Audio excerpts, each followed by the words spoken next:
ఆయన యందు భయభక్తులు కలిగి ఉంటేనే నువ్వు బహుధైర్యం కలిగి ఉంటావు. సామెతల గ్రంథం 14వ అధ్యాయం 26వ వచనం చూసినట్లయితే, యెహోవా యందు భయభక్తులు కలిగి ఉండుట బహుధైర్యము పుట్టించును. సామెతల గ్రంథం 14వ అధ్యాయం 26వ వచనంలో యెహోవా యందు భయభక్తులు కలిగి ఉండుట బహుధైర్యము పుట్టించును. మనం ఈ యొక్క బహుధైర్యం ఎప్పుడు కలిగి ఉంటామంటే, ఆయన యందు భయభక్తులు కలిగి ఉన్నప్పుడు బహుధైర్యం కలిగి ఎటువంటి పరిస్థితి వచ్చినా కూడా కృంగిపోకుండా మనము దేవుడి వైపు చూస్తూ ఆయన చిత్తంలో మనం ఆశీర్వదింపబడతామండి. అలెగ్జాండర్ డఫ్ అనే వ్యక్తి స్కాట్లాండ్ దేశంలో 1803వ సంవత్సరంలో జన్మించారండి. ఒక ఊరిలో, ఒక పల్లెటూరులో ఆ యొక్క కుటుంబంలో జన్మించారు. అక్కడున్న ఊరిలో ఆయన ఒక స్కూల్లో చదువు కొనసాగిస్తూ ఉండగా అక్కడున్న స్కూల్ చదువు అంతా అయిపోయిన తర్వాత తను దేవుని కృప వల్ల నేను ఒక బైబిల్ కాలేజ్లో జాయిన్ అవ్వాలి అని saint Andrews college of Scotland అని థియోలాజికల్ బైబిల్ కాలేజ్లో జాయిన్ అయ్యారు. జాయిన్ అయిన తర్వాత అక్కడ అందరూ ఎంతోమంది స్టూడెంట్స్, ఎంతోమంది విద్యార్థులు చదువుకుంటూ ఉంటున్నప్పుడు అక్కడ ఒకసారి ప్రొఫెసర్స్ అందరూ, అక్కడ లెక్చరర్స్ అందరూ, పాస్టర్స్ అందరూ ఒక మీటింగ్ కండక్ట్ చేశారు. ఆ మీటింగ్లో ఆ విద్యార్థులందరికీ ఒక పిలుపునిచ్చారు. ఎవరు వెళ్ళి ఇక్కడున్న మీరు ఒక బైబిల్ కాలేజ్ స్టూడెంట్స్ దేవుని సువార్తలుగా ఉండవలసిన వారు ఎవరు, మీ అందరిలో వందల మంది స్టూడెంట్స్ ఉన్నారు, వారందరినీ ఉద్దేశించి ఇక్కడ ఉన్న వారిలో ఎవరు ఇండియాకు వెళ్ళి సేవ చేస్తారు, ఒక మిషనరీగా దేవుని గురించి చెప్తారు అన్నప్పుడు ఎవ్వరు కూడా చేయెత్తలేదు, కానీ ఎవ్వరు కూడా లేచి నిలబడలేదు. కానీ ఈ వ్యక్తి అలెగ్జాండర్ డఫ్ అనే వ్యక్తి నిలబడ్డాడు. ఎందుకు అంటే ఆ యొక్క సమయంలో 1806వ సంవత్సరంలో ఆ యొక్క టైంలో ఆ స్కాట్లాండ్ నుండి ఇండియాకి రావడానికి 9 నెలలు ఓడ ప్రయాణం చేయాలి. ఆ ఓడ ప్రయాణం బహుభయంకరంగా ఉండేది. మనం బ్రతుకుతామో చనిపోతామో తెలియని స్థితి. కాబట్టి ఎవ్వరు కూడా ఆ యొక్క సమయంలో ఇండియాకి రావడానికి సాహసించేవారు కాదు, ధైర్యం తెచ్చుకునేవారు కాదు. నేను వెళ్ళాలి, ఇండియాకి సువార్త చెప్పాలి, దేవుడి కోసం నిలబడాలి అని ధైర్యం తెచ్చుకునేవాడు కాదు. ఆయన యవ్వనస్తుడిగా ఉన్నప్పుడే ఆగస్ట్ 1829లో ఆయన ఓడ ప్రయాణాన్ని మొదలుపెట్టారు. స్కాట్లాండ్ నుండి ఆగస్ట్ 1829వ సంవత్సరంలో ఓడ ప్రయాణాన్ని మొదలుపెట్టాడు. ఓడ ప్రయాణాన్ని మొదలుపెట్టి 2 సార్లు ఆ 9 నెలల్లో తనకి చనిపోయే స్థితి వచ్చిన చాలామంది, నువ్వు వెళ్ళేది ఎక్కడికి, ఇండియాకి వెళ్తున్నావు, అక్కడ ఆచారాలు ఇలా ఉంటాయి అలా ఉంటాయి, నువ్వు బ్రతకవు అని భయపెట్టినా కూడా ఆయన యందు భయభక్తులు కలిగి ధైర్యం కలిగి 2 సంవత్సరాలు మరణకరమైన ప్రాబ్లమ్స్ వచ్చినా కూడా, సమస్య వచ్చినా కూడా, చనిపోయే స్థితి వచ్చినా కూడా ఆ ఓడలో ధైర్యం తెచ్చుకొని మే 27వ తారీఖున 1830వ సంవత్సరంలో కలకత్తా పట్టణానికి అలెగ్జాండర్ డఫ్ గారు వచ్చారు.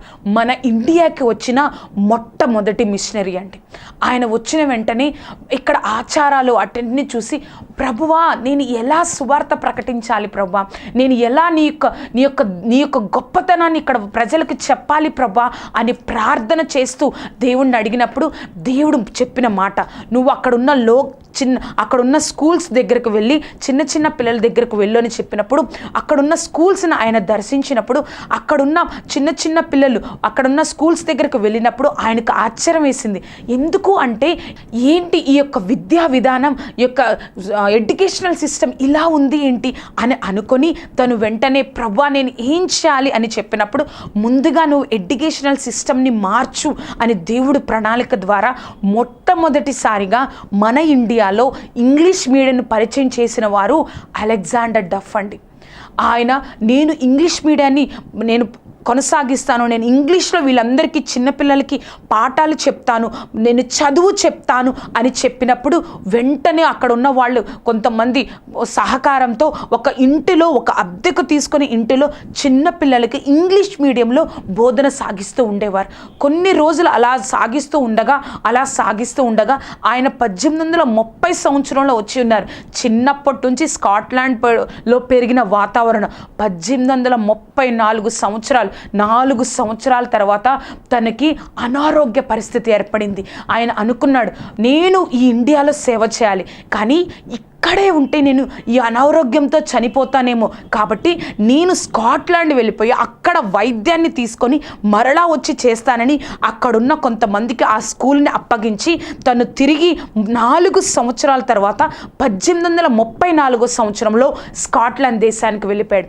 చూచారా అండి, ఆయన హాస్పిటల్లో ఉండి కూడా మన ఇండియా గురించి ఆలోచించి ప్రార్థన చేసి, నేను ఇండియాలో ఒక ఇంగ్లీష్ మీడియం స్కూల్ని నేను కట్టాలి, నిర్మించాలి అని చెప్పి అక్కడ ఫండ్ రైట్స్ చేసి విరాళాలు సేకరించి ఆ యొక్క టైంలోని అక్కడి నుంచి ఇక్కడికి కలకత్తా పట్టణానికి ఆయన విరాళాలు సేకరించి పంపిస్తూ ఉండేవాడు. ఆయన అలా విరాళాలు సేకరించి పంపిస్తూ ఉన్నప్పుడు 1839 సంవత్సరంలో ఒక స్కూల్ నిర్మింపబడిందండి. అదే మన ఇండియాలో నిర్మింపబడిన ఇంగ్లీష్ మీడియం స్కూల్. అలా ఆయన ధైర్యం కలిగి పూర్తిగా స్వస్థత పొందిన తర్వాత 1840 సంవత్సరంలో మరలా ఆయన అలెగ్జాండర్ డఫ్ గారు మరలా ఇండియాకి రావడం జరిగింది. ఆయన వచ్చినప్పటికీ ఆ యొక్క స్కూల్లో ఎంతమంది విద్యార్థులు ఉన్నారో అంత తెలుసా అండి? కొన్ని సంవత్సరాల క్రితం జరిగిన విషయం. 600 మంది విద్యార్థులు ఆ స్కూల్లో జాయిన్ అయ్యారంటండి. 600 మంది మన ఇండియాలో ఇంగ్లీష్ మీడియం చదవాలని కోల్కతా ప్రాంతంలో 600 మంది ఆ విద్యార్థులు జాయిన్ అవ్వడం అప్పటిలో అదొక పెద్ద రికార్డ్ అంటండి. దేవుడి కృప వల్ల అప్పుడు ప్రతి ఒక్కరు నమ్మారంట, ఈయన మనకి మంచి చేయడానికే వచ్చారు, ఇంగ్లీష్ మీడియాన్ని స్థాపించారు, మా బిడ్డలు బాగా చదువుకుంటున్నారు, వేరే దేశానికి జరుగుతున్నారని చాలామంది ఆయన నమ్మడం వల్ల అప్పుడు అక్కడున్న వారికి దేవుడి యొక్క సువార్తను ప్రకటించారంట. తనకి ఆ యొక్క సబ్జెక్ట్స్తో పాటు ఒక బైబిల్ కూడా ఒక సబ్జెక్ట్గా తను బోధించడం ద్వారా ఆ యొక్క స్కూల్లో నుంచి ఎంతోమంది మిషనరీలు, ఎంతోమంది సేవకులు ఇండియా అంతా సేవ చేశారంట అండి. చూసారా అండి, తనకి ఓడలో మరణకరమైన 2 సార్లు తను మరణిస్తారు అనుకున్నారు, ధైర్యం తెచ్చుకున్నారు.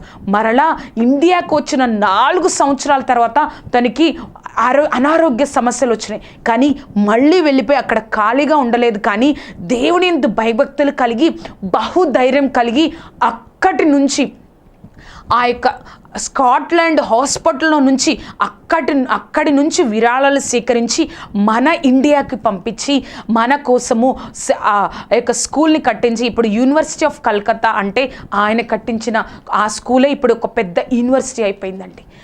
దేవుని యందు నువ్వు భయభక్తులు కలిగి ఉంటే బహుధైర్యం పుట్టిస్తారండి. దేవుడు బహుధైర్యంగా ఉంచుతారు. నువ్వు ఎవ్వరి మీద ఆధారపడవు. నీ సహాయం ఎప్పుడు దేవుడి నుంచి వస్తుందని, నీకు ఏ చిన్నది కావాల్సినా దేవుడి మీద ఆధారపడి బహుధైర్యం కలిగి, నన్ను చూసుకోవడానికి నా సర్వశక్తిమంతుడైన తండ్రి ఉన్నాడని ధైర్యం కలిగి నువ్వు జీవిస్తావండి. అంత గొప్ప ధైర్యం ఉంటుందండి. నీ ధైర్యం ఎక్కడుండాలో తెలుసా అండి? దేవుని యందు భయభక్తులు కలిగి ఉంటే నువ్వు బహుధైర్యం కలిగి ఉంటాం. మన వాక్య ప్రసంగ అంశము క్రైస్తవుడిగా నీ ధైర్యం ఏమిటి? మొట్టమొదటి పాయింట్, దేవుడు ఇచ్చిన మాటని నెరవేరుస్తారని ఎప్పుడూ మర్చిపోకూడదు. అలాగే నువ్వు భయభక్తులు కలిగి ఉన్నావా, దేవుడు బహుధైర్యాన్ని నీలో పుట్టిస్తారు. మనం ఇప్పటి వరకు ధైర్యాన్ని గురించి మాట్లాడుకున్నాం.